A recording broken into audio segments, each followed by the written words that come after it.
प्रभु का बहुत धन्यवाद हो। परमेश्वर ने फिर से एक बार हमें एक सुंदर मौका दिए हैं ताकि हम उनकी उपस्थिति में आए और उनकी वचन से हम सीख सकें। पिछले दिनों में जो लोग नहीं आ पाए थे उनके लिए मैं बार बार रिसेंट जो वचन है उसको मैं याद दिलाता हूं कि लास्ट टाइम हमने जो वचन सुना था, जो सीखा था कि कब और कहां और किस तरीके से हम प्रभु के वचन को हम दूसरों के साथ हम साझा कर सके। कहां वो जगह को दिखाता है, कब वो समय को दिखाता है और कैसे वो तरीके को दिखाता है। तो इसके विषय में हमने पिछले दिनों में देखा था और आज हम जो वचन देखने जा रहे हैं, सीखने जा रहे हैं, उसका टाइटल यहाँ सब्जेक्ट देख सकते हो, क्या है? भटके हुए को फेर लाना। हम एक वचन पढ़ेंगे, वो जहां से मैंने ये विषय को मैंने सिलेक्ट किया है वो है याकूब 5, याकूब उसका 5 अध्याय निकालेंगे और उसका 19 से लेकर के हम 20 तक पढ़ेंगे। 19 और 20 को हम पढ़ेंगे। याकूब उसका 5। सबको मिल गया? ओके। याकूब 5 उसका 19 और 20 में ऐसा लिखा गया है, हे मेरे भाइयों, यदि तुम में कोई सत्य के मार्ग से भटक जाए, अंडरलाइन करना, भटक जाए। सत्य की मार्ग मसीहत में, विश्वास में, मसीह में जो है, और वो क्या हो जाता है? भटक जाता है, बैकस्लाइड हो जाता है, भटक जाए और कोई उसको फेर लाए। कोई उसमें लिखा गया है, कोई उसमें आप हो सकते हैं, उसमें मैं हो सकता हूं। और प्रभु चाहते हैं कि वो जो हमारे में, ये खास करके जो मसीह में है, इसके अलावा भी जो अन्य जाति में भी जो लोग हैं, जिनके साथ हम रहते हैं, जिनके साथ हम उठते बैठते हैं, जिनको हम मिलते हैं, अगर उन लोग को जब हम देखते हैं कि वो प्रभु से दूर हैं, भटके हुए हैं, प्रभु से अलग हैं, प्रभु के साथ उनका कोई रिश्ता नहीं है, ना उन्होंने कभी प्रभु को अपने जीवन का उद्धारकर्ता के रूप में ग्रहण किए हैं, और हम जान सकते हैं कि बगैर यीशु मसीह के कोई भी स्वर्ग नहीं जा सकते, क्योंकि उन्होंने स्वयं कहा है, मार्ग, सत्य और जीवन मैं ही हूं, बिना मेरे द्वारा कोई पिता के पास नहीं पहुंच सकता है। तो जब हम ऐसे लोगों को देखते हैं, हम जान सकते हैं कि वो भटका हुआ है, संसार के अंधकार में भटका हुआ है। और उस व्यक्ति को जो लिखा गया, यहां देखो 19 का आखिरी में लिखा गया, और कोई उसको फेर लाए। प्रभु आपको और मुझे इस्तेमाल करना चाहते हैं। प्रभु आपको और मुझे एक औजार के रूप में वो इस्तेमाल करना चाहते हैं। कोई कौन हो सकता है जो इस बात को समझता है? कोई कौन हो सकता है जिसके अंदर में उस भाई के प्रति, उस बहन के प्रति, उस व्यक्ति के प्रति प्रेम है, सेवा करने का बोझ है? उस व्यक्ति ही उसको फेर लाने के लिए कोशिश करेगा। अदरवाइज वो भी सोचेगा कि ठीक है, बाकी लोग जैसे नाश हो रहे हैं उनको भी नाश होने दो, मैं तो बच गया हूं, इतना काफी है, मैं यीशु मसीह को जान गया हूं, मैं चर्च जा रहा हूं, चर्च की एक्टिविटीज में मैं शामिल हूं, उतना मेरे लिए काफी है। लेकिन कोई उसको फेर लाएगा, वो हो सकता है जिसके अंदर में सेवा का मनोभाव है, जिसके अंदर में बोझ है, जिसके अंदर में प्रभु के प्रति प्रेम है, वो व्यक्ति उसको फेर ला सकता है। और 20 में क्या लिखा गया है? तो वह यह जान ले, अगर आप किसी को सुसमाचार शेयर कर रहे हैं और प्रभु के पास उस भटके हुए को लेके आ रहे हैं, उस व्यक्ति को कुछ बात जानने की जरूरत है। पहला बात क्या है कि वो जान रखे कि जो कोई किसी भटके हुए पापी को फेर लाएगा, वह एक प्राण को मृत्यु से बचाएगा और उनके पापों पर पर्दा डालेगा। कितनी बड़ी काम प्रभु ने आपको और मुझे सौंपा है। प्रभु डायरेक्ट आकर के उनको नहीं बचाएंगे, वो पीछे हमारे जीवन के द्वारा, वो जैसे कि अंग्रेजी में कहा जाता है अंडर द कारपेट, वो छुप करके पर्दे के पीछे वो हमारे साथ रहते हुए वो उस व्यक्ति को बचाने में आपको और मुझे वो इस्तेमाल करेंगे। लेकिन आपको और मुझे जानने की जरूरत है। अगर मैं किसी भटके हुए व्यक्ति को लेकर के आता हूं तो वचन बताता है कि वो एक प्राण को क्या कर सकता है? मृत्यु से। कौन सी मृत्यु से? अनंत काल की, शारीरिक मृत्यु नहीं, अनंत काल की मृत्यु से, नरक से उसको वो बचा लेता है और उसके पाप पर पर्दा डालता है। इसीलिए जो आज का विषय है, भटके हुए को फेर लाना, है ना। लेकिन आज जो उसका जो टाइटल जो है वो है क्या? कैसे एक भटके हुए को हम फेर लाना चाहिए। कैसे?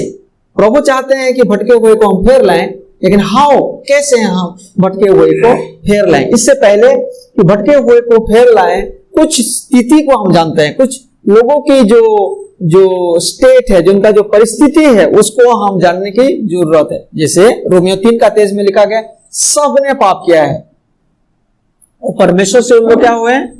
दूर हुए हैं। सबने पाप किया है और परमेश्वर से दूर हुए। कुलुसियों 1:21 में लिखा गया है कि हम लोग भी अतीत में, जब हम बगैर यीशु के थे, जब हम यीशु मसीह को ग्रहण नहीं किया था, तो हम भी उनकी पुत्र के राज्य से, मसीहा से हम भी क्या हुए थे? निकाले हुए थे, दूर हुए थे। ये हमारा परिस्थिति था। लेकिन प्रेज गॉड कि प्रभु ने आपको और मुझे, जिस दिन हमने यीशु मसीह को अपना जीवन का प्रभु और उद्धारकर्ता के रूप में ग्रहण किया, विश्वास किया, आपको और मुझे प्रभु ने अपने राज्य में, अपने परिवार में और अपने घर में उन्होंने शामिल कर दिया। जैसे वचन में लिखा गया है, यूहन्ना लिखित सुसमाचार उसका 1:12 में, लेकिन 11 में लिखा जाता है कि उन्होंने अपनों के पास आया, लेकिन अपनों ने उन्हें ग्रहण ना किया। 12 में लिखा जाता है, परंतु जितनों ने उसको ग्रहण किया, परमेश्वर ने उन्हें अपना संतान होने का अधिकार दे दिया। आप और मैं उस परमेश्वर के घराने में होंगे। लेकिन जो उनका क्या? जो लोग अभी भी भटके हुए हैं, उनका क्या? जो अभी भी परमेश्वर से दूर हैं, उनका क्या? जिनका पाप अभी तक क्षमा नहीं किया गया है। प्रोविजन है, ऑलरेडी प्रभु ने अपना काम कर दिए हैं, क्रूस पे अपने काम कर दिए हैं। फॉरगिवनेस अवेलेबल है, उद्धार अवेलेबल है, प्रेम अवेलेबल है। दोनों हाथ पसारे प्रभु आज भी इंतजार कर रहे हैं। उड़ाव पुत्र की उस कहानी से परमेश्वर अपना उस बात को जाहिर करते हैं। और फिर जब हम रोमियो 5:12 में देखते हैं, उसमें लिखा गया, सब पाप के हैं, कोई भी उसमें धर्मी नहीं है। और एक व्यक्ति ने पाप किया और एक व्यक्ति के पाप के द्वारा पूरी दुनिया में पाप आ गया। और एक व्यक्ति के पाप के चलते पूरी दुनिया में वो पाप आ गया, जो आदम को दिखाता है।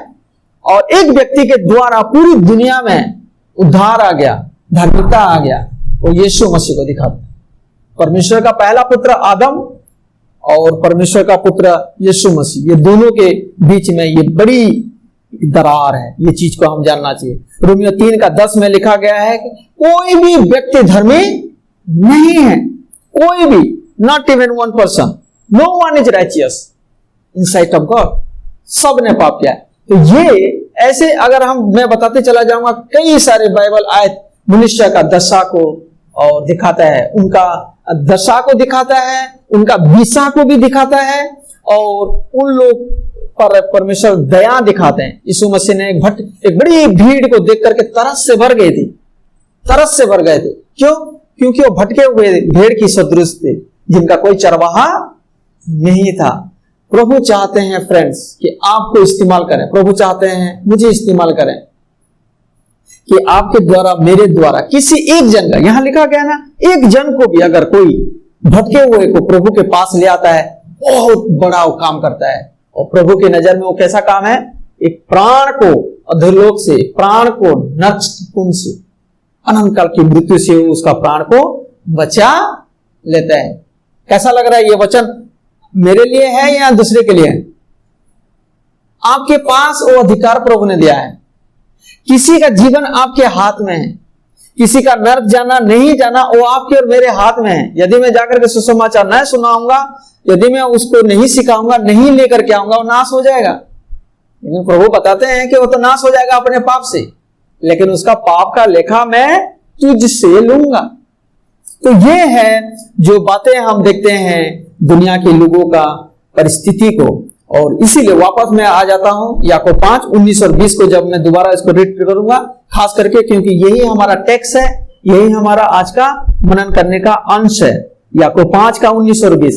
हे मेरे भाइयों, यदि तुम में से कोई सत्य के मार्ग से भटक जाए और कोई उसको फेर लाए, तो वह यह जान ले कि जो कोई किसी भटके हुए पापी को फेर लाएगा, वह एक प्राण को मृत्यु से बचाएगा और उनके पापों पर पर्दा डालेगा।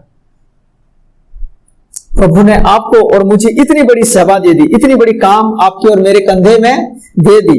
इसीलिए मुझे कैसे लोगों को, भटके हुए लोगों को प्रभु के पास लाना चाहिए, वो मुझे सीखना चाहिए, वो मुझे जानना चाहिए। उसके लिए मेरे अंदर में गंभीरता होना चाहिए, उसके लिए मेरे अंदर में लगन होना चाहिए, मेरे अंदर में सवाल होना चाहिए। प्रभु से प्रार्थना करना चाहिए, बोलना चाहिए कि प्रभु मैं सच में भटके हुए को आपके पास लाने के लिए मैं चाहता हूं, आपके साथ जुड़ने के लिए मैं चाहता हूं। पौलुस भी बोलते हैं कि हम राजदूत हैं। पौलुस ये भी बोलते हैं कि परमेश्वर ने अपने पुत्र को भेज दिया ताकि लोगों को परमेश्वर के साथ क्या कर सके, रिकंसाइल कर सके, मेल मिलाप कर सके। और उन्होंने वही मेल मिलाप का सुसमाचार आपको और मुझे दिया है ताकि हम भटके हुए लोगों को प्रभु के साथ मिला सके। यही है सेवा मसीहत का। मसीहत का ये नहीं है कि आए हम संडे को यहाँ आराधना करें, चुपचाप सीट में बैठे आधा 1 घंटे के लिए 2 घंटे के लिए फिर चले जाएं। नहीं, प्रभु ने आपको और मुझे इससे बढ़कर एक सेवा दी है, एक कंधे में हमारी जिम्मेदारी दी है। तो हमारे अंदर में ये सवाल होना चाहिए कि मुझे इतनी बड़ी जब प्रभु ने काम सौंपा है तो मुझे किस तरीके से करना चाहिए। पिछले दिनों में मैंने आपको 2 इलस्ट्रेशन बताया था, 2 कहानी बताया था। बार्बर वाले याद है ना, कि जिसने सेविंग करते करते सुसमाचार दिया और यहां छुरी लेकर के बताया, अब बता कि तुझे यीशु को प्रभु के रूप में ग्रहण करना चाहिए या नहीं करना चाहिए, है ना। और फिर मैंने आपको बताया था कि एक कैट और एक फिश के बारे में ना, व्हेल बहुत बड़ा एक मछली जो किटेन है, जो बिल्ली के बच्चे हैं, अगर उसको दे दोगे तो कहां से शुरू करेंगे, कहां से नोचेंगे, कहां से खाएंगे। यद्यपि भी भूख लग रहा है, यद्यपि भी उनके सामने में उनका पसंदीदा भोजन है, तो उस कहां शुरू करेंगे, वो कंफ्यूज हो जाते हैं। ठीक उसी तरह आपको और मुझे तरीका जानना चाहिए, समझना चाहिए कहां से शुरू करना चाहिए और कैसे करना चाहिए। क्यों? क्योंकि प्रभु चाहते हैं कि हम भटके हुए को प्रभु के पास ले आए। और मेरे अंदर में यही विचार होना चाहिए कि प्रभु मैं कैसे एक भटके हुए को ले आऊं। क्या आज से ऐसे प्रार्थना कर सकते? Start praying. क्या प्रार्थना करेंगे? प्रभु मुझे मदद कर। ये रिक्वायरमेंट्स है, ये जरूरत है। मैं बच गया, मैं भटका हुआ था, मैं बच गया और मेरे माध्यम से मैं लोगों को आपके पास लेकर के आता। मैं गर्व के साथ बोल सकता हूं, यहां जितने लोग हो आप लोग, जिनको प्रभु ने मुझे दिखाया था, तन मन से आप लोगों को मैंने प्रभु के पास लिया, जिसके चलते आज आप इतने सालों से जुड़े हुए हो। 2005 से कुछ लोग जुड़े हुए हैं, 2007 से, 2010 से लोग जुड़े हुए हैं, 20-25 साल लगभग हो रहा है। और यही सेम काम प्रभु आपसे और मुझसे चाहते हैं। लेकिन हमारे पास कई सारे बातें हैं और जो चीज हम नहीं समझ पाते हैं, नहीं जान पाते हैं कि हम कहां से शुरू करें, कैसे शुरू करें, जिसके चलते हम जानते हुए भी इस काम में हम लापरवाही दिखाते हैं। तो टाइटल क्या है, विषय क्या है? भटके हुओं को फेर लाना। और आज का जो शीर्षक क्या है, टाइटल क्या है? कैसे हम भटके हुए को प्रभु के पास फेर लें। कोई रिपीट करेंगे? टाइटल क्या है? नहीं सुन पा रहा हूं, थोड़ा जोर से बोलें। कैसे भटके हुए को प्रभु के पास फेर लाएं। अच्छा काम है, अच्छा काम प्रभु ने सौंपा है। ओके, इसमें 2 भाग है, ध्यान रखना। जब मैं इसको स्टडी कर रहा था, प्रभु से मांग रहा था, प्रभु बता कि ये वचन आपका है, मैं क्या बताऊं, मैं तो मूर्ख हूं, मेरे पास कुछ बुद्धि ज्ञान नहीं है। और आपको मैं बता रहा हूं, ये वचन पूरा सोमवार से लेकर के संडे सुबह तक, अर्ली मॉर्निंग तक चलता रहता है, मांगता रहता हूं। और कभी इकट्ठा बैठ करके नहीं मिलता है, अलग अलग जगह में कहीं घूम रहा हूं, कहीं शॉपिंग में हूं, कहीं मार्केट में हूं। और हमारा जब हमारा केंद्र बिंदु प्रभु होते हैं और वचन को मनन करते रहते हैं। प्रभु वो वचन देते हैं। मार्केट में गया, कुछ थॉट मिल गया, प्रभु कुछ बातें करते हैं, वापस आओ, फिर उसमें ऐड करता हूं। तो ये कंपाइल ऑफ 1 वीक का थोड़ा थोड़ा वचन है। यानी कि मैं आपको क्या बताना चाहता हूं, मैं इतना बड़ा महाज्ञानी नहीं हूं कि बैठ गया और बुद्धि और ज्ञान मिलता है। मेहनत करना पड़ता है, प्रभु से विनती करना पड़ता है, वचन को अध्ययन करना पड़ता है। तो हम कैसे लोगों को, भटके हुए लोगों को प्रभु के पास ले आएंगे, उसके नीचे में 2 भाग है, बहुत इंपॉर्टेंट है। वो 2 भाग क्या है कि वचन पढ़ेंगे तो साफ हो जाएगा। पहला कोरिन्थियों 9 का 27 को एक जन पढ़े हैं, पहला कोरिन्थियों 9 उसका 27 पढ़े।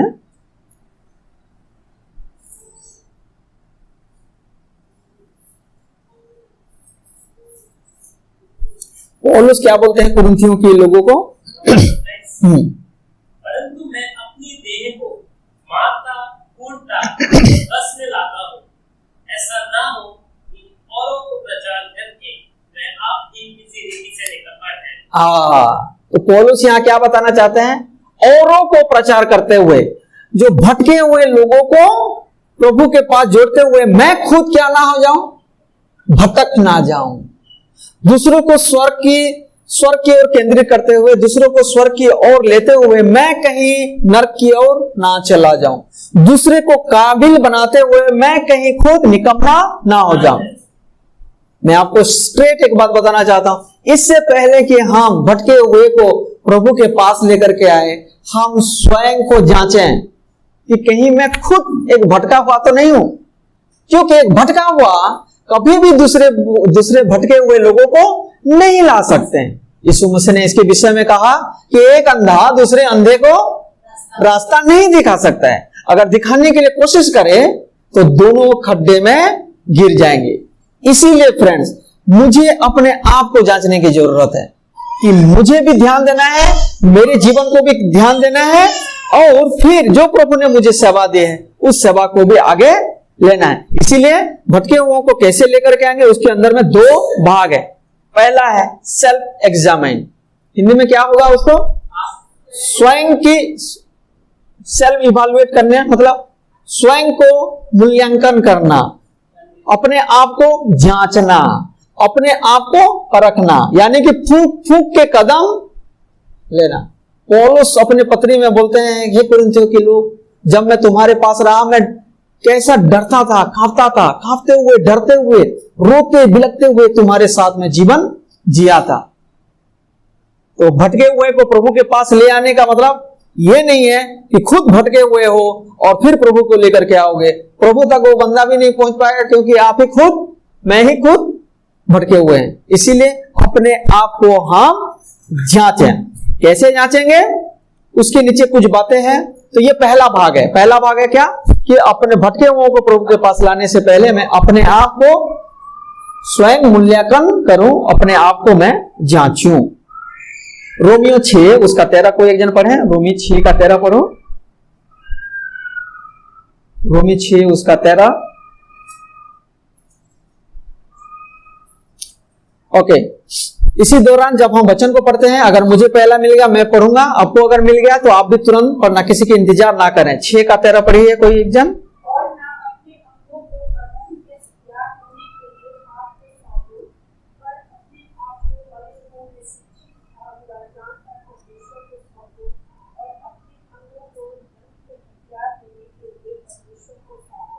अगेन पौलुस ने रोमियो की मंडली को लिखते हैं, यही सेम पौलुस जो क्या बोलते हैं, औरों को प्रचार करते हुए मैं खुद निकम्मा ना ठहर। और ये है, आज बहुत सी पासवान लोग हैं, आज बहुत से सबक लोग हैं, वंडरफुल मिनिस्ट्री उन्होंने किया, बहुत से लोगों को प्रभु के पास ले आए, लेकिन वो खुद क्या हो गए, निकम्मा ठहर गए।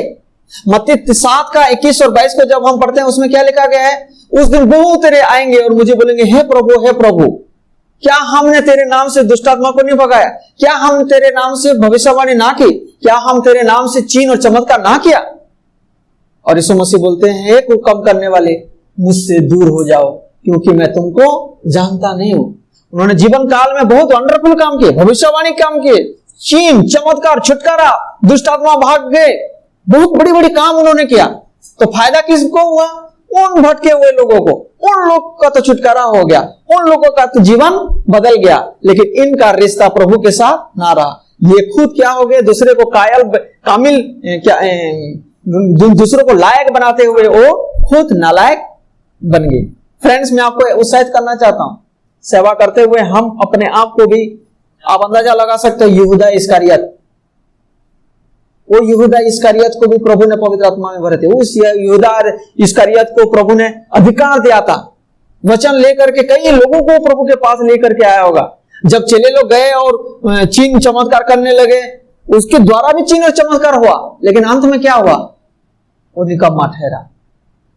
इसीलिए मैं अपने आप को जांचते हुए, यहां रोमियो 6:13 में लिखा गया है, और ना अपने अंगों को अधर्म के हथियार होने के लिए पाप को सौंपो, पर अपने आप को मरे हुओं में से जी उठा हुआ जानकर परमेश्वर को सौंपो, और अपने अंगों को धर्म के हथियार होने के लिए परमेश्वर को सौंपो। इसका मतलब क्या है? बी सेपरेटेड, मतलब सेपरेट एंड सरेंडर। मैंने अंग्रेजी में ऐसा लिखा है, सेपरेट एंड सरेंडर। इसका मतलब क्या होगा? हम पाप से, संसार की बातों से अलग रहें और अपने आप को प्रभु के हवाले करें, अपने आप को समर्पण करें। सेपरेट एंड सरेंडर, यही तो लिखा गया है। अपने अंगों को सौंप दो का मतलब क्या है? सरेंडर करो, अपने आप को प्रभु के हाथों में सौंप दो। 2-3 बार ये शब्द यहां पर लिखा गया है। तो इससे पहले कि मैं भटके हुए को प्रभु के पास ले आऊं, मैं खुद अपने आप को पापों से, बुराई से अपने आप को अलग करके प्रभु के हाथ में अपने आप को सौंप सकूं। दूसरा पॉइंट हम देखते हैं, अगर आप पहला यूहन्ना 1, परसों की बात है, हम इसमें से भी कुछ बात देख रहे थे बाइबल स्टडी में। पहला यूहन्ना 1:8 से लेकर के 9 तक पढ़ते हैं। क्या लिखा गया है? यदि हम कहें कि हम में कुछ भी पाप नहीं, यदि हम कहें हम में कुछ भी पाप नहीं, तो अपने आप को धोखा देते हैं और हम में सत्य नहीं। 9 आयत में, यदि हम अपने पापों को मान लें तो वो हमारे पापों को क्षमा करने और सब अधर्म से शुद्ध करने में विश्वास योग्य और धर्मी है। भटके हुओं को प्रभु के पास लाने से पहले मैं अपने आप को जांचूं। क्या जांचूं? कि मैं संसार के मोह माया से, पापों से अलग होकर के मैं अपने आप को समर्पित करूं। सेकंड पॉइंट है कि प्रभु उस व्यक्ति को चाहते हैं और इस्तेमाल करना चाहते हैं जो क्या करता है? अपने आप को शुद्ध करता है। मैं खुद अधर्म में, मैं खुद पाप में लीन हूं, सब प्रकार के गंदे बातों में, सब प्रकार के लुचपन में मैं शामिल हूं, और मैं कभी भी उस पवित्र काम को जो पवित्र परमेश्वर ने पवित्रता से मुझे दी है, उस अपवित्रता के साथ मैं उस सेवा को नहीं कर सकता हूं। ऑफ कोर्स हम सब के सब मनुष्य हैं, कहीं ना कहीं हमारे अंदर में भी कमी है, हमारे अंदर में कई सारे फॉल्ट है, लेकिन प्रभु ने उसके लिए एक प्रोविजन दिया है कि यदि मैं जानता हूं कि मैंने पाप किया, इमीडिएट प्रभु के पास जाएं और उस पाप का स्वीकार करें, अपने आप को शुद्ध रखें। हमारा विवेक शुद्ध होना चाहिए। पौलुस बोलते हैं, मैं जिस परमेश्वर का सेवा कैसे करता हूं? विथ प्योर कंसेंस, एक शुद्ध मन से, शुद्ध विचार से। सेवा बहुत लोग करते हैं, लेकिन किस इंटेंशन से हम करते हैं, किस इरादे से करते हैं, वो इरादा का प्रतिफल प्रभु आपको और मुझे देंगे। मेरा इरादा गलत भी हो सकता है, मेरा इरादा नेगेटिव हो सकता है, पॉजिटिव हो सकता है, लेकिन प्रभु के नजर में हमेशा वो सही इरादे के साथ हम सेवा करें। मैं कितना बड़ा सेवा कर रहा हूं, दैट डजंट मैटर। मैं किस तरीके से प्रभु की सेवा कर रहा हूं, वो मैटर्स होता है। अब इसमें स्वामी सहमत है? तो मुझे क्या होना चाहिए? शुद्ध होना चाहिए। आज मेरे द्वारा लोग नहीं बच रहे, क्यों? प्रभु बोलते हैं उसको मैं क्या बचाऊं? तू बच तो पहले। उस भटके हुए को क्या क्यों लेकर के आऊं? तू खुद भटका हुआ है। मैं खुद नशे में होकर के किसी नशेड़ी को प्रभु के पास नहीं ला सकता। इसीलिए फ्रेंड्स, अपने आप को हम जांचना चाहिए, अपने मनों को, विचारों को जांचना चाहिए, ताकि हम निकम्मा ना ठहरे, दूसरों को प्रभु के बारे में बताते बताते हम निकम्मा ना ठहरे। और इसका डर पौलुस को, संत पौलुस को इस बात का गंभीरता से उनके अंदर में एक चिंतन था, और आज हमारे अंदर में क्यों ना हो। ऑफ कोर्स हम हर दिन पाप में, हम पापी हैं, और हम पापी हैं बोल करके पाप करता ना रहे। ध्यान रखें, प्रभु ने अपने अनमोल पवित्र खून से, सामर्थ्य लहू से आपको और मुझे छुटकारा दी है और उसी में हम कायम रहें, उसी में हम कायम रहें। गलतियों में लिखा गया है परमेश्वर यीशु मसीह ने जैसे तुम्हें स्वतंत्रता के लिए स्वतंत्र किया है, उसी स्वतंत्रता में, उसी आजादी में बने रहो। प्रभु ने आपको और मुझे पवित्र बुलाहट दी है, पवित्रता के लिए उन्होंने बुलाया है ताकि हम उसी पवित्रता में रहें। इसका यह तात्पर्य नहीं है कि हम बिल्कुल पापी नहीं है। यस ऑफ कोर्स हमारे जीवन में भी कमी घटी होता है, लेकिन इमीडिएट उस पाप से बचने के लिए, उस पाप को नफरत करने के लिए, उस पाप को झाड़ने के लिए, शुद्ध करने के लिए हमारे अंदर में एक जिज्ञासा होना चाहिए, हमारे अंदर में भूख होना चाहिए। एग्जाम्पल के तौर पे हम पुराना नियम में हम जब जाते हैं, आप भजन संहिता उसका 51 निकालेंगे।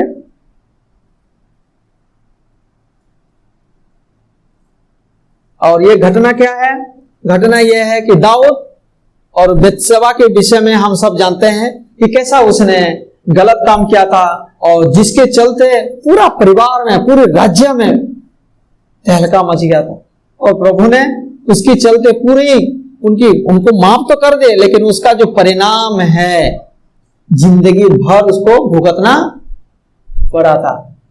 और इसीलिए बाइबल, परमेश्वर का वचन खूबसूरती है कि वो किसी की बुराई को, किसी के अधर्म को नहीं ढांकता है। वचन में सिर्फ अच्छा चीज नहीं लिखा गया है। जो गलत है गलत है।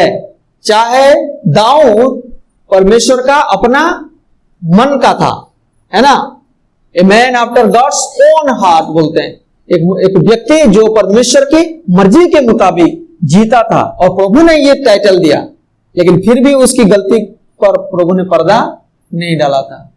और इसकी ये जब मैं ये भजन संहिता 51 जब आप पढ़ेंगे, वहां पर उसने जो बेतशेबा के साथ जो गलत काम, उसने जो व्यभिचार किया था, उसके विषय में, उसके अंदर में उसने उस पाप में लीन नहीं हुआ था, बल्कि उसका जो नफरत जो है और उसका जो चाहत है कि शुद्ध होने का, है ना, जैसे हमने पहला यूहन्ना 1 उसका 8 और 9 में देखते हैं, प्रभु तैयार है आपको और मुझे शुद्ध करने के लिए। प्रभु इंतजार कर रहे हैं आपको और मुझे अपने लहू से धोने के लिए, और उनका मर्जी है कि आप और मैं शुद्ध विवेक के साथ शुद्धता का जिंदगी जिए, पवित्रता का मसीह जिंदगी जिए।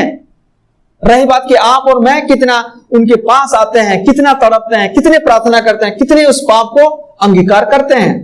और यहां दाऊद की कुछ बात को मैंने नोटिस किया है, आप प्लीज पढ़ो भजन संहिता 51 का 2 को पढ़ो। क्या लिखा है देखो।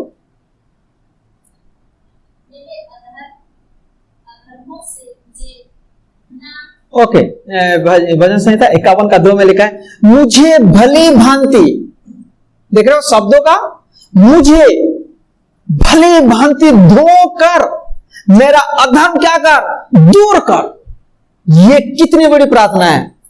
हम चंगाई के लिए, छुटकारा के लिए, आशीष के लिए प्रार्थना करते हैं, लेकिन दाऊद यहां पर, और वो गलत बात नहीं है, लेकिन क्या हम अपने पापों के लिए इतना गंभीर हैं, अपने गुनाह के लिए इतना गंभीर है?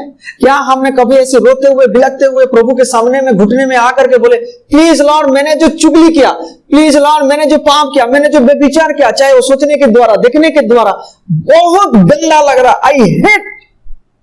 और दाऊद गलती करने के बाद वो आकर के कैसा लिखते हैं, मुझे धो दे नहीं, भली भांति, मतलब मैं नहीं चाहता हूं कि अधर्म का थोड़ा सा भी लेस मेरे अंदर में रहे। भली भांति धोकर मेरा अधर्म दूर कर और मेरा पाप छुड़ा कर, मुझे क्या कर, शुद्ध कर। यीशु मसीह तैयार हैं, जब मैं उनके पास आता हूं, माफी मांगता हूं, प्रभु इससे पहले कि मैं तेरी सेवा करूं, प्रभु इससे पहले कि मैं लोगों को जाकर के तेरी वचन सिखाऊं, मुझे क्या कर दे, शुद्ध कर दे। मैं अपने आप को आपके हवाले करता हूं, मैं सरेंडर करता हूं, just surrender in your hand. Daud भी सभा में आने से पहले, पौलुस जब सभा में आने से पहले वो प्रभु के लोगों को सता रहा था, लेकिन यीशु मसीह के साथ जब उनका सामना हुआ दमस्कस के सुरोर में, और यीशु मसीह जब वार्तालाप किए, तो सबसे पहले उसने बोला कि कौन है प्रभु, सरेंडर किया उसने। कभी उसके मुंह से प्रभु शब्द नहीं निकला था, लेकिन वो कौन है प्रभु बोलते हैं, और सेवा के लिए वो सरेंडर करते हैं। और यहां पर वो भी बोलते हैं कि प्लीज लॉर्ड मुझे भी धो करके, मेरे पाप को छुड़ा करके मुझे क्या कर, शुद्ध कर। तड़प देख रहे हो दाऊद का, मौज नहीं कर रहा है पापों में, मजा नहीं आ रहा है उनको, नफरत आ रहा है। 7 आयत को पढ़ो, कैसा लिखते हैं, जुफा से मुझे शुद्ध कर, जुफा से मुझे शुद्ध कर, तो मैं पवित्र हो जाऊंगा। प्रभु, जो मैंने गलती की है, कतई मैं अपने आप को शुद्ध नहीं कर सकता हूं, कतई मैं इसको साफ नहीं कर सकता हूं। भेड़ बकरी बलि उस समय दाऊद के समय में बकरा भेड़ बकरी देकर के वो पाप बलि मेल बलि चढ़ाया करते थे, लेकिन उसमें उनका ध्यान केंद्रित नहीं है। वो डायरेक्ट परमेश्वर से वार्तालाप करते हैं, पाप स्वीकार करते हैं, बोलते हैं जुफा से मुझे शुद्ध कर तो मैं पवित्र हो जाऊंगा, मुझे धो और मैं हिम से भी अधिक श्वेत बन जाऊंगा। चमक जाना चाहता हूं प्रभु, मैं जो बिल्कुल श्वेत मुझे तूने जो बनाया था, और मेरे अंदर में जो गड़बड़ी है, जो पाप आ गया है और जो दाग लग गया है, उस चीज को मुझे छुटकारा दे। मैंने गलती किया है। 10 को देखो, 10 में क्या लिखा है? 51 का 10 में वो जाहिर करते हैं, हे परमेश्वर मेरे अंदर शुद्ध मन उत्पन्न कर और मेरे भीतर स्थिर आत्मा नए सिरे से उत्पन्न कर। जब मैं पाप करता हूं, अधर्म में लीन होता हूं, मेरा मन भटकना लगता है, मेरे अब जीवन दुनिया की बातों में भटक जाता है। तो आप बताइए, मैं कैसे भटका हुआ व्यक्ति दूसरे को मैं प्रभु के पास ले आऊंगा? इसीलिए क्या बोलते हैं, प्रभु मेरे अधर्म के द्वारा मेरा आत्मा क्या हो गया है? अस्थिर हो गया है, भटक गया है। मुझे दोबारा तो धो दे, मुझे दोबारा तो शुद्ध कर दे, साबुन में, सर्फ में, किसी भी एंगल से प्रभु प्लीज मुझे साफ कर, मैं शुद्ध होना चाहता हूं। कितने जन ऐसे प्रार्थना करते हैं?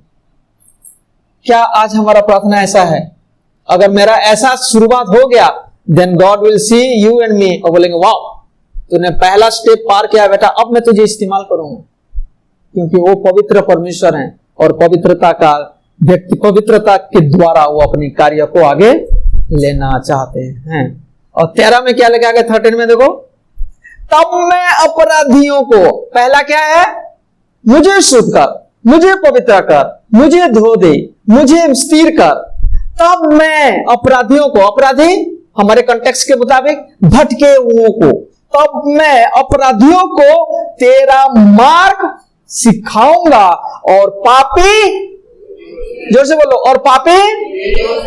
और याकूब 1 का 19-20 में क्या लिखा गया है? किसी पापी को परमेश्वर की ओर फेर लाएंगे। भटके हुओं को फेर लाने से पहले मैं अपने भाग को, अपने अंश को, अपने पाठ को मुझे बखूबी देखना चाहिए।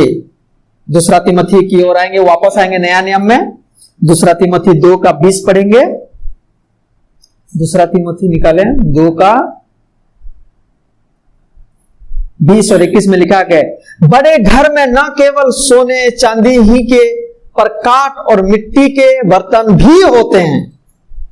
एक एग्जाम्पल है, कोई कोई आदर और कोई कोई अनादर के लिए। 21, यदि कोई, देख सकते हैं, आप हो सकते हैं, मैं हो सकता हूं, यदि कोई अपने आप को इनसे शुद्ध करेगा, पाप से, अधर्म से, बुराई से शुद्ध करेगा, तो वह आदर का वर्तन और पवित्र ठहरेगा और किसकी काम में आएगा?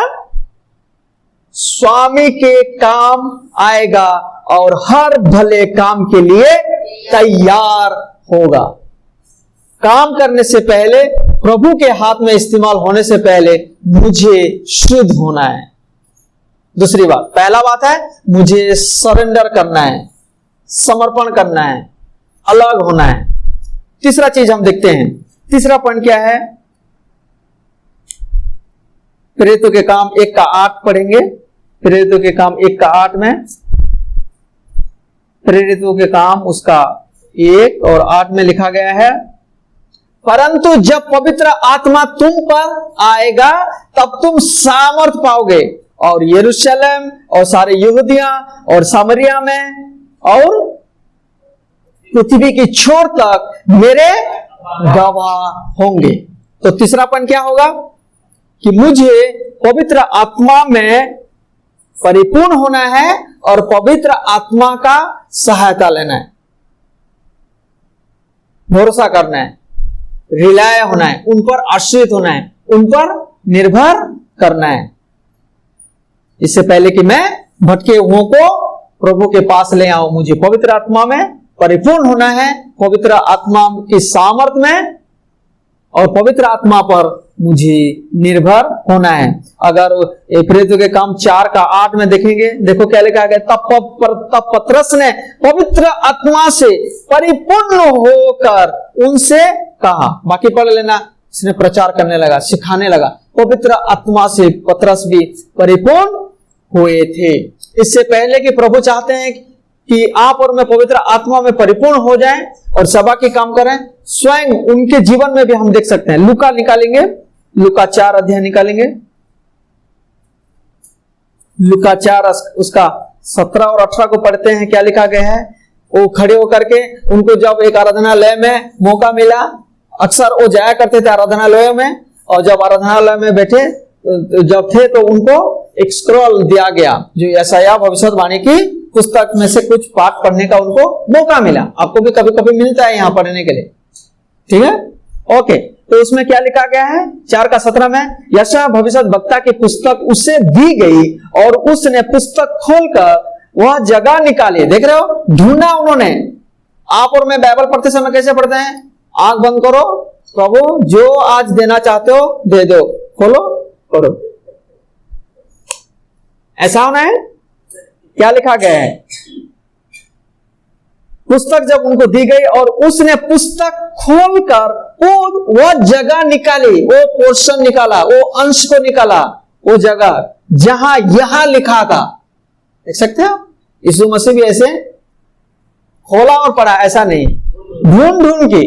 और क्या लिखा था कि प्रभु का आत्मा मुझ पर है, इसीलिए कि उसने कंगालों को सुसमाचार सुनाने के लिए मेरा अभिषेक किया है, और मुझे इसीलिए भेजा है कि बंधुओं को छुटकारे का और अंधों को दृष्टि पाने का सुसमाचार प्रचार करूं और कुचले हुओं को छुड़ाऊं। वाओ, यीशु मसीह भी वही पवित्र आत्मा के सामर्थ्य से, पवित्र आत्मा में परिपूर्ण होकर के, पवित्र आत्मा की अभिषेक को पाते हुए उन्होंने उस परमेश्वर की सेवकाई को आगे बढ़ाया था।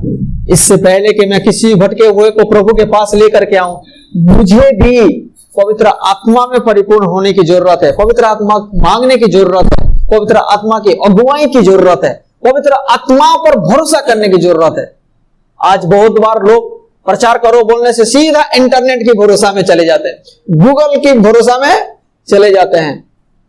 कई बार मदद लेना चाहिए, लेकिन हमारा भरोसा और हमारा विश्वास संपूर्ण रूप से उस पवित्र आत्मा की ओर केंद्रित होना चाहिए। और जब हम पवित्र आत्मा पर केंद्रित होते हैं, उनकी ओर ताकते हैं, उन पर आश्रित होते हैं, वही वचन है जो लोगों के हृदय को छूता है, वही वचन है जो भटके हुए को प्रभु के पास लेकर के आता है। 1 कुरिन्थी 2:4 अगर पढ़ेंगे, 1 कुरिन्थी उसका 2:4 देखो, 2:4 में लिखा गया है, पौलुस क्या बोलता है, और मेरे वचन और मेरे प्रचार में ज्ञान की लुभाने वाले बातें नहीं, परंतु आत्मा और सामर्थ का प्रमाण था। पौलुस बोलते हैं कि मैं भी आत्मा में परिपूर्ण होते हुए, मैं भी आत्मा पर, पवित्र आत्मा पर आश्रित होते हुए मैं तुम्हारे पास आया, इसीलिए मेरे वचन लुभाने वाले नहीं। आज बहुत सारे से हो सकता है कि मेरे से भी, मैं तो हूं नहीं, और कंपेयर भी नहीं करना चाहिए, वंडरफुल प्रीचर हैं, उनकी आवाज सुनकर के आपको मजा आ जाएगा और लोग बोलेंगे वाह क्या प्रचार किया।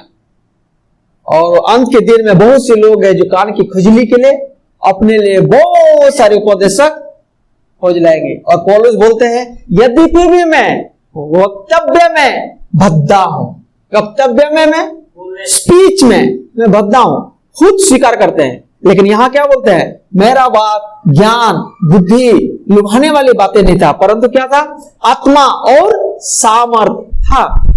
यूहन्ना 6:63 में 63 में लिखा गया है, यीशु मसीह बोलते हैं, जो मैं बातें बोलता हूं वो सिर्फ शब्द मात्र नहीं है, वो सिर्फ ज्ञान मात्र नहीं है। क्या लिखा गया है, someone can read loudly, John chapter 6:63, यूहन्ना 6:63 में क्या लिखा है, आत्मा तो जीवनदायक है, शरीर से कुछ लाभ नहीं। हाँ, वो जो मैं बातें कही है वो क्या है, आत्मा है और जीवन है। यानी कि आत्मा में परिपूर्ण होकर के वो जो बोल रहे थे उसी के द्वारा पवित्र आत्मा और जीवन, ये दो चीज आपके लिए मेरे लिए बहुत इंपॉर्टेंट है। वही है जो मुर्दे में जान ले आती है। एग्जाम्पल के लिए 4 दिन का सड़ा हुआ लाश को यीशु मसीह बोले, हे लाजर बाहर आजा, और यीशु मसीह के शब्दों में क्या जा रहा था? आत्मा था और उसमें जीवन था। और सड़ा हुआ लाश में ये दो चीज आने के बाद वो दोबारा जीवित होकर के कब्र से निकल पड़ा था। फ्रेंड्स, प्रभु आपको और मुझे भी वही आशीष देना चाहते हैं, वो अधिकार देना चाहते हैं। आपके द्वारा, मेरे द्वारा प्रभु अनेकों को, भटके हुए लोगों को आपके पास ले सकते हैं। हालेलुया। अगर और चौथी पॉइंट हम देखते हैं। चौथा पॉइंट याकूब 1:5 में लिखा गया है। याकूब उसका 1 अध्याय निकालेंगे, वापस आएंगे याकूब की पत्री में, और उसमें लिखा गया है चौथा पॉइंट क्या करना चाहिए, जो मेरा पाठ है। पर यदि तुम में से किसी को बुद्धि की घटी हो तो परमेश्वर से मांगे, जो बिना उलाहना सबको उदारता से देता है और उसको दी जाएगी। प्रभु की सेवा आप और मैं अपने बुद्धि से नहीं, परंतु प्रभु की सेवा भटके हुए लोगों को प्रभु की बुद्धि से, प्रभु के ज्ञान से हम लेकर के आएंगे। और बुद्धि की जरूरत है। और जैसे कि नीति वचन 11 लिख लो आप, नीति वचन 11 उसका 30 में लिखा गया है, बुद्धि के द्वारा बुद्धिमान पुरुष लोगों को क्या कर लेता है? मोह लेता है। यीशु मसीह बुद्धि और ज्ञान में, पवित्र आत्मा में, सच्चाई में परिपूर्ण होते हुए जब उन्होंने उस गलील में, यहूदा प्रदेश में, झील के आसपास के छोटे गांव, बड़े गांव में, नगरों में घुमा करते थे, हजारों की भीड़ आ जाते थे। लोग क्या हो जाते थे? उनकी शब्दों से, उनकी बातों से मोह लेते थे। जब उन्होंने सामरी स्त्री से मुलाकात किया, पूरा उनको मोह लिए और उनके द्वारा पूरे सामरी लोगों को लेकर के मथियो जो टैक्स कलेक्टर था, यीशु मसीह का सामना किया, मेरे पीछे हो ले, बुद्धि की बात निकले, उन्होंने उनको क्या कर लिया? मोह लिया। पौलुस का सामना हुआ, यीशु मसीह ने उसको मोह लिया। जक्कई का सामना हुआ यीशु मसीह के साथ, उनको प्रभु ने मोह लिए। वो चोर जो क्रूस पे लटका हुआ था, यीशु मसीह की बात सुनकर के वो भी मोह ले गया था। और वो जो फौज था उसने भी सुन करके बोला कि निस्संदेह ये परमेश्वर का पुत्र। बहुत समय की बात है, वो व्यक्ति है, वो भाई आज हमारे बीच में नहीं है, राम आशीष बोल करके कोई एक व्यक्ति थे, और उन्होंने लिस्ट बना रखा था। बुद्धि की बात मैं बता रहा हूं कि हमें बुद्धि चाहिए, लोगों को, भटके हुए लोगों को लाने के लिए परमेश्वर से मांगना चाहिए। बुद्धि की जरूरत है, उतावली नहीं होना चाहिए, जोश से भर नहीं जाना चाहिए। और उन्होंने किसी किसी को नाम लिखा था कि आने वाले समय में उनको जाकर के वो नहलाएं। समझ रहे हो ना? ओके। और फिर वो लिस्ट लेकर के आए थे, और एक मसीह विरोधी व्यक्ति उनको मिलते हैं और बोलते हैं कि अरे आपके पॉकेट में क्या रखे हो? और फिर देखते हैं लिस्ट बनाई, किस चीज की लिस्ट बनाए हो? तो उसने पूरा सारा बात पोल खोल करके बोल देते हैं, और वो बोलते हैं कि आपका भी नाम मैं इसमें डालूंगा ताकि आपको भी मैं क्या कर सकूं? डुबकी लगा सकूं। वो तो मसीह विरोधी था। अच्छा, मेरा तो ऐसा ये करने वाला है। और फिर वो गाल में चटा लगाते हैं, और वो बंदा मेरे पास आते हैं ऐसे गाल में हाथ रख करके और बोलते हैं, पास्टर जी आपको कोई कुछ पूछने से क्या बोलते हो? तो मैं बोला, कोई कुछ पूछने से क्या बोलते हैं, इसका मतलब क्या है? नहीं, आप क्या कर रहे हो कोई बोलने से, तो क्या बोलते हो आप? तो मैं उनको बोला कि भाई मैं अलग अलग जगह में अलग अलग बातें बताता हूं। यीशु मसीह एक जगह में जाकर के सबको नहीं बताया मैं प्रभु प्रभु नहीं बोला। उन्होंने अलग अलग जगह में अलग अलग व्यक्ति के साथ अलग अलग समय में उन्होंने अलग अलग तरीके से अपने बारे में बताया। कभी वो बोले कि मैं जगत का ज्योति हूं, कभी बोलते हैं कि मैं भेड़शाला का द्वार हूं, कभी बोलते हैं कि अच्छा चरवाहा मैं हूं, कभी बोलते हैं कि जीवन की रोटी मैं हूं, कभी बोलते हैं कि जीवन का जल मैं हूं। अलग अलग जगह में अलग अलग तरीके से वो इंट्रोड्यूस करते हैं। फ्रेंड्स, आपको और मुझे रट नहीं लगाना चाहिए। अलग अलग जगह में अलग अलग समय में अलग अलग लोगों को जब आप और मैं मिलते हैं, बुद्धिमानी के साथ हम उत्तर दिया करें। यस, एग्री हो आप लोग? पिछले दिनों में जब मैं पूरा साल बाहर जाया करता था, अलग अलग देश, अलग अलग प्रदेश में, अलग अलग राज्य में, कई लोगों के सामने मेरा सामना होता था, तो मुझे लोग बोलते थे कहाँ जा रहे हो, तो वाराणसी जा रहा हूं। क्यों जा रहे हो? मुझे पता है कि मैं क्यों जा रहा हूं, लेकिन मैं उनको बोलता था अरे वाराणसी क्यों जाना है, आपको नहीं पता? इतनी बड़ी जगह है, वहां देखने के लिए जा रहे हैं। और फिर कहाँ जा रहे हो? अरे मेरा भाई वहां रहते हैं, मैं उनसे मिलने जा रहा हूं। आप और मैं कोई ठेके नहीं लिए कि सब बात को खुल के बताएं। आज कई बार हम खुल के बोलते हैं, बी केयरफुल, हमें प्रभु से बुद्धि मांगने की जरूरत है।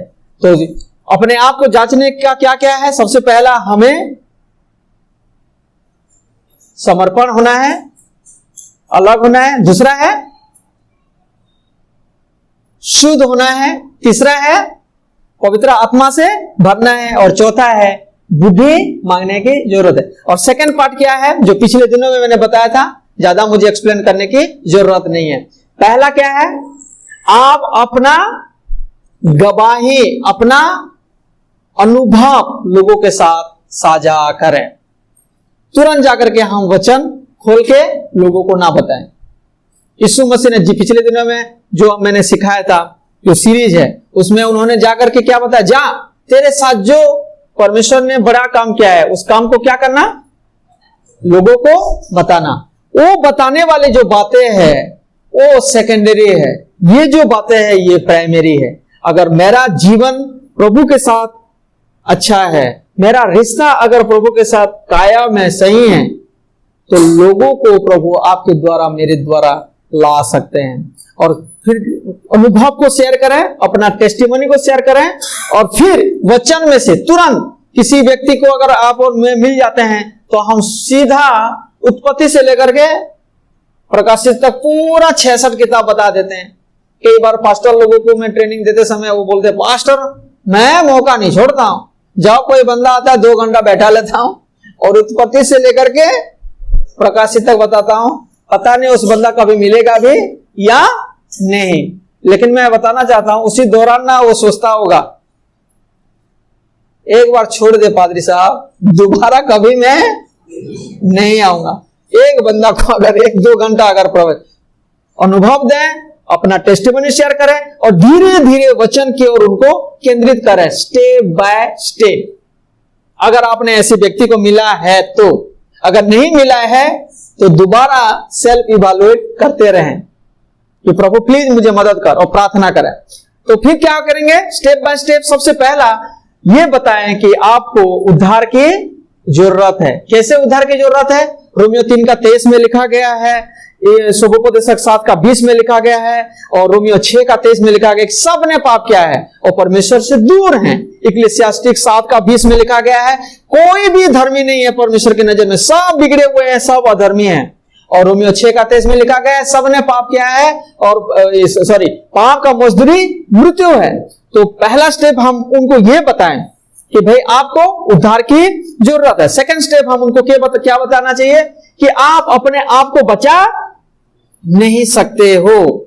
और तीसरी चीज हम बोलना चाहिए कि आपको कोई एक जन है जो बचाना चाहता है, जिसका नाम है यीशु मसीह। और फिर चौथी चीज उनको बताएं कि इस उद्धार को कैसे हम प्राप्त कर पाएंगे, विश्वास के द्वारा और यीशु मसीह की अनुग्रह से। इस तरीके से अगर हम स्टेप बाय स्टेप में अपने आप को भी जांचते हुए, प्रार्थना के साथ, प्रभु की आत्मा पर आश्रित होते हुए, अगर जब मैं भटके हुए लोगों तक पहुंचता हूं जो आसपास के, क्योंकि मैं इस सारे डिटेल्स से नहीं जा रहा हूं, ऑलरेडी मैं पिछले 2-3 बार बता चुका हूं कि कौन है वो जो भटके हुए लोग हो सकते हैं। आपका रिलेटिव्स हो सकते हैं, आपके फ्रेंड्स हो सकते हैं, आपके कलीग हो सकते हैं, आपके दूर के रिश्तेदार, पास के रिश्तेदार हो सकते हैं। तो ये सारे, तो आप और मैं भटके हुए लोगों को पहचानना चाहिए और हम प्रभु की मदद से उनको लाना चाहिए। परमेश्वर आपको आशीष दें ताकि पूरा हफ्ता इसी धुन में रहें और प्रार्थना में रहें, ताकि प्रभु मुझे ऐसा व्यक्ति को दे जिसको मैं आपकी ओर ला सकूं। परमेश्वर आप सबको आशीष दें।